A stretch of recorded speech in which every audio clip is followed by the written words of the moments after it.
Hello, it's me, Jack-a-Lopium. Welcome along. This is gonna be my review for Home Behind 2, which is a newly released strategy RPG roguelike released by, well, developed and published by a company called TPP Studio, which is a Chinese indie company. It's pretty good. It is the follow-up, as you might imagine, to Home Behind 1, which I didn't play, but the game is somewhat different from that. I believe that's just a single-person RPG. This is some kind of warband simulator. It's also a dungeon crawler with kind of randomized loot. And it's got this lovely comic book aesthetic, which is nice. That's the first thing what hits you. So let's take a look at Home Behind 2. Like I say, newly released on Steam. I think is still in early access, right? So we can actually start as one of two characters. However, we are going to be playing both of these characters, so I don't really understand why what is going on here. And I think some more characters will begin to unlock as we play more story. I've played through this a couple of times and I've crashed and burned twice. It is a roguelike, so you will be, it's one of the inevitable type roguelites where you become slightly more powerful on every playthrough, and it's set in the fictional Middle Eastern country of Scaria, and it's set in some kind of civil war. Okay, so full disclosure, there was a tiny bit of a crash there and I had to reload, but that's what you get with early access sometime. So let's hope that's not something we'll need to look out for too much. Hopefully our one crash and that'll be it. But here we go. We are now going through the kind of prologue in this wordless comic book. We have just touched down in the country of Scaria, I guess, and it's heavily militarized. However, there is some struggles. These authoritarian troopers. Oh no! It's a massacre. They put them up against the wall and shot them. That's always a danger with authoritarian regimes. Is summary executions. I guess the most kind of real world one would be, well, they're making I mean, this is, it's Syria, let's be honest. It's fantasy Syria. But yeah, this will be kind of science fiction,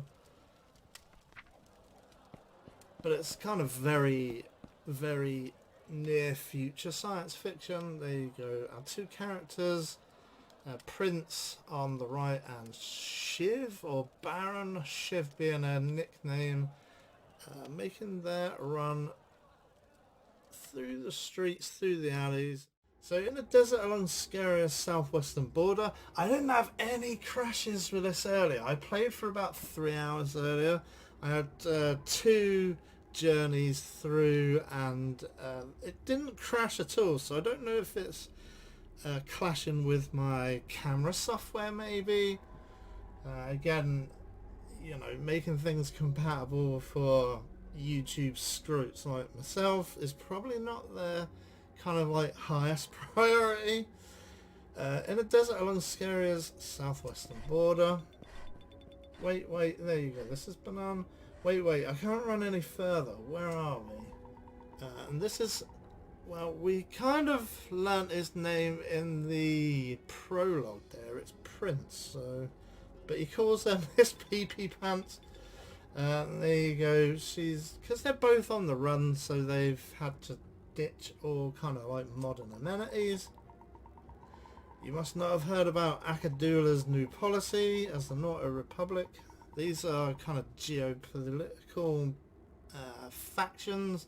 I believe we will run into various factions in the wasteland, or rather in the desert, in a bit further on in the game. I've not actually made it that far.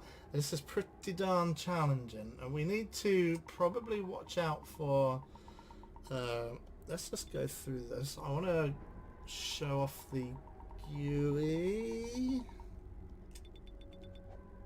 So there you go. Bit more dialogue here. You can read it for yourself. I won't read it out loud just because I want to clip along the video content just so that we can see some gameplay. We'll try and see as much gameplay as possible, but you can read this stuff for yourself. Pause the video if you need to. It turns out that this guy is from Norto, but she is a Scarian native. So there you go. This is Akadula. He's the authoritarian dictator of this Middle Eastern place. Not unlike a kind of Muammar Gaddafi or the guys from Syria. Yeah, Scaria, not Syria, of course. So let's just go through this. Prince, see, there you go, he introduces himself as Prince, even though I thought, I don't know. So yeah, this is going to be our first task. We're going to try and locate a means of transportation, as it says. So he's seen some tire tracks. Let's have a look at what the game gives us to work with. Every time you start, you gain like a bunch of random equipment. The first time I started, I had all armor and no weapons, and the second time I started I had all weapons and no armor. So I don't know if they can tweak the kind of the starting equipment at all. I don't know if that might be worthwhile doing as the game progresses. First thing we need to do is look at our GUI. We've got dollars up here, we've got a timer over here, and this is going to be our revolution morale, which it starts off at 20, but it can go down as well as up. Obviously we want it to be as high as possible. The clock will be ticking down every minute we are in the desert. There is, we are always on the clock. There's no method of pausing that, which is a bit naughty. So we've got dollars over here, we've got supplies is the next resource, and that has been my undoing in both of my games. I've just quickly run out of supplies, so we're gonna have to be a bit careful with running out of supplies. We've got oil there, and then we've got our kind of crafting materials of stone, wood, metal and transistors. Let's fingers crossed, let's see what we've got in the warehouse. There you go. So we've got no armor, no trinkets. We've got a green submachine gun and a white pistol. So that's again not particularly good. I'm going to give her the pistol. So all of this equipment is randomly generated, the starting equipment. I would like to see some more kind of or rather less kind of randomity in the starting equipment. As you can see, we started off with 2 guns and then 0 armor and 0 trinkets. Both of my plays prior to recording, I started off firstly with loads of armor and no weapons, and then my second playthrough I started off with loads of weapons and no armor. So I would like to see less randomity really, and maybe some kind of shopping list, maybe our Dwarf Fortress, that kind of thing. So we're gonna commence our exploration. We're gonna wander into the desert, and this is what we look like. We can like, we are on the clock now, so we need to start going. So that's the tracks that we're going to be looking for. We'll see kind of piles of loot on the floor. We just need to be mindful and try and collect those. Every time you see a spyglass, that is your kind of encounters. I believe that this first level is, if not fully, but semi-random. So this serves as a tutorial. We can collect drinking water. We've got a 95% chance. Ugh, we nearly failed. Let's collect some more.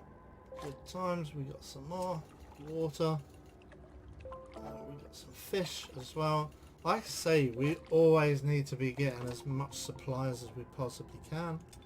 So there you go. We found this oasis in the desert. So I'm going to scroll through all of this dialogue and you can read it in your own time. So the next encounter here is these tracks. And I know that we need to follow the deep and wide tracks. You do need to test your kind of visual acuity, because the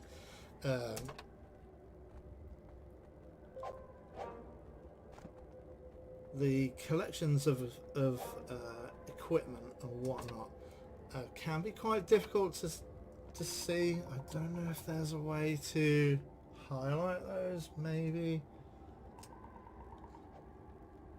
Let's review then a proper shooting stance. So this is our first combat encounter. It does give us now time which we can pause. We can't pause outside while we're running through the desert, but now we are in combat, we can pause. So let's just hit start battle. I want to quickly show the... Hopefully we can get hold of her rifle after we kill her off. Let's battle. A bunch of misses. Ugh. Yeah, and then every time we get some damage in combat, it is more of an idle game, so there will be a couple of kind of whack-a-mole type combat skills which we'll see as we progress a bit further. There's a little bit more story there. We have taken out the first combat encounter. It does look like we've got a level up at least on Banan the girl. But yeah, you're gonna be reading this under your own time. We got nothing from that encounter. Yeah, so let's just try and grab all of the resource caches. We don't want to examine the this crate here because it's trapped. You can tell by the red flashing light. So this is a hunter that we've met in the desert. I think you need to suffer, man. The revolutionaries represent the will of the people. Let's do it. Alright, we succeeded. It looks like we got a level up there as well. Asked where the truck went. It went east. Okay. We can buy supplies. Great. I'm going to take every opportunity to buy supplies. Yeah, we don't have enough money to buy that gun, so it would be nice. Let's just carry on. Let's click all of these tracks as we go past them. We'll grab that crate because we know that it's not trapped. This is another encounter here, the battle wreckage. So here you go, rapid braking, turning, some metal fragments, vehicle parts and lots of ammo casing. Yep, a battle. We've seen the aftermath of a battle. So we need to think about persuading the owner of the vehicle. Persuade in inverted commas, of course.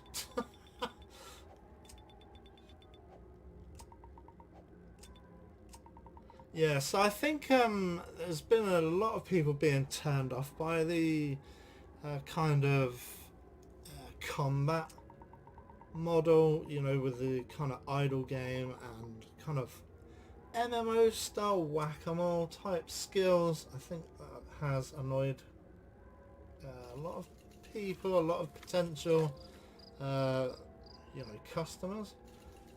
Okay, we're going to search for weapons. Excellent, we've got ourselves a green MP40 which we can get at the end of our exploration. Everything we find, we can't insta equip it, we have to, it all goes into our loot crate, and then is available to us at the end of the exploration.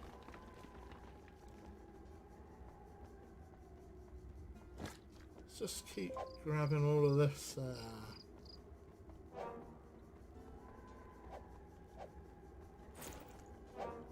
stuff and examining the tracks.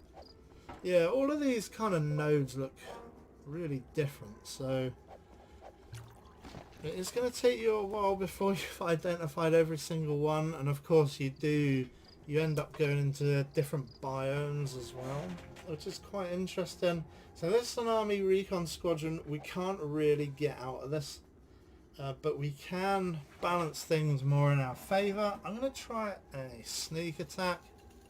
Yep, we've got it. So we've got a slight advantage due to our sneak attack. So let's start it off.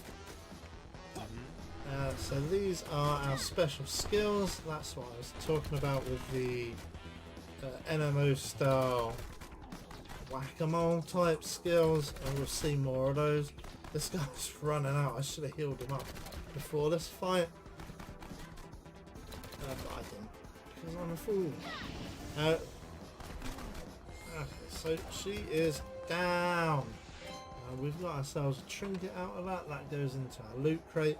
You're going to very quickly heal up. You just click there and it takes from your supplies, so you do need to keep quite a large kind of stock of supplies, and like I say, that's where I've been running out, you know, supplies. So this is the third kind of story character.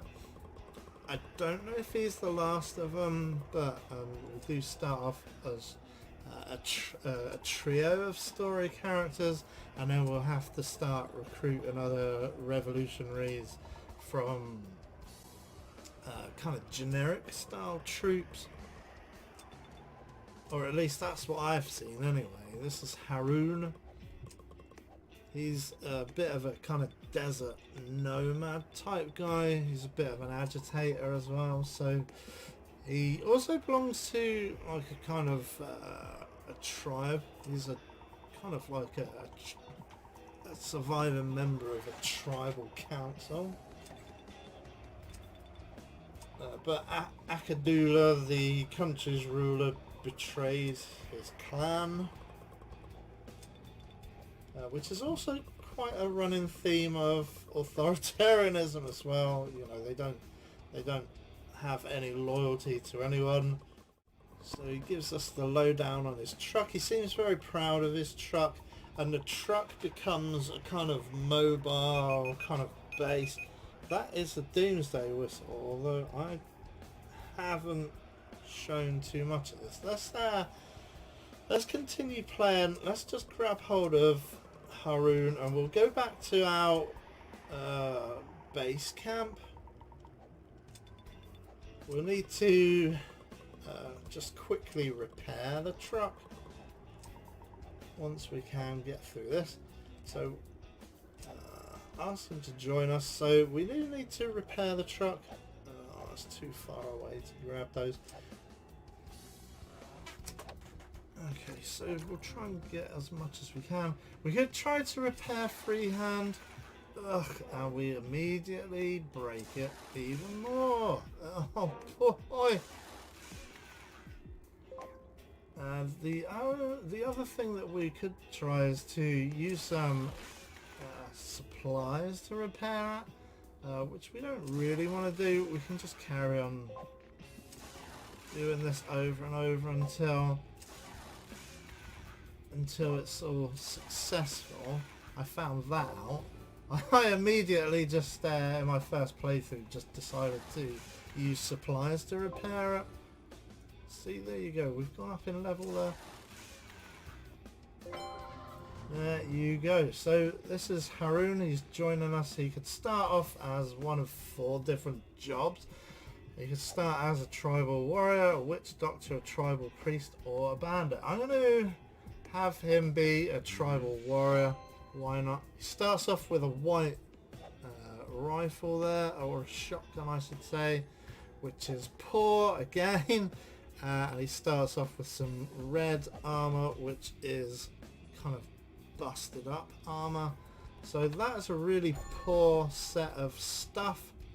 We found a vehicle, rescued the owner, etc, etc. Yeah, and again, that when you grab Haroon, he also starts off with a bunch of random items, you know, random equipment, and that's probably the worst equipment I've seen. So a pretty terrible start, really. I mean, the only other thing I'd say is it takes too long to re-roll. If you have a bad start, I would rather you could just re-roll very easily, just so you could get through the kind of poor rolls, or, you know, start with a shopping list a la Dwarf Fortress. So there you go. Let's just get through this. Okay, so before I sign off this review, I just wanted to show you the game. It's the same run as we were playing previously. I filled out the party with a 4th member, this guy Harith. He's like a generic style troop. He starts off pretty good, so that's cool. But yeah, your party does improve if you've got 4 characters. I managed to get a couple of unique style weapons, orange grade weapons, and I'm starting to get through and update my armor. But this is the base after a little while, after, well, I've been playing it for 19 and a half days now. So you add in the we saw the warehouse before, so we get a kitchen, and this is I forget her name, but this is the young lady who does our cooking. We found her out in the world. We can get diplomatic missions that we can they're kind of sub quests or side quests which we can do. Yeah, I just thought I'd better mention that. This is now after the day 1 patch, so there's been quite a lot of improvements to the game in the day 1 patch. My warehouses on this playthrough is a 1-star warehouse, and it's 15 slots. However, they've expanded the warehouse, so if you start off a new game now, and when I start off a new run, if I get beaten up and lose, is we'll already start with a larger warehouse, so that's pretty good. And you can read the changelog on Steam. I'll try and put a link to that maybe. We've also got an infirmary which should help heal up our characters and brew up some medicine. I need far more medicine to heal my damage, guys. They are getting pretty dinged up, but the equipment is looking pretty good, which is handy. And this is the map. What? After 19 days. So that map is filled out. Like I say, it is all randomly generated, so you know, procedurally generated. We can look at our missions, and 2 of these blue missions are the kind of submissions that we got from that satellite phone, they call it, in your base. But I mean, this is how you move about, and obviously you need to keep your oil supply up. You also need to get your crafting materials up so you can improve your base. Like I say, I've improved my truck to 1 star, the warehouse to 1 star, the command center to 1 star, and I've run out of materials there. So I think what I would like to do is, yeah, this node is going to be a bit dangerous, I think. Yeah, recommended level 9, so perhaps we're a bit too weak to do that one.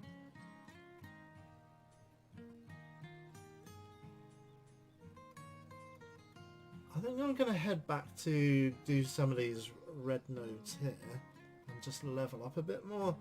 We've only got 30 seconds left, so yeah, I guess we'd better sign off, but you are going to be grinding out various mission nodes like this. And you are going to be doubling back to grind up levels. So, and then taking on the kind of grindable missions, which are slightly easier. Has this one already been done? Yeah.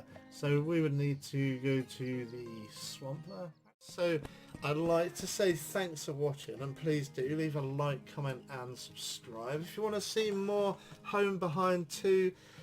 I'm quite glad that the devs are doing the day 1 patches and things like that, so there has already been improvements in early access, and I'm pretty sure they're going to carry on supporting that. So yeah, it's starting to look a bit good. But yeah, thanks for watching. Please do leave a like, comment and subscribe if you want to see more Home Behind 2. It's pretty good. So yeah, thanks. Bye for now.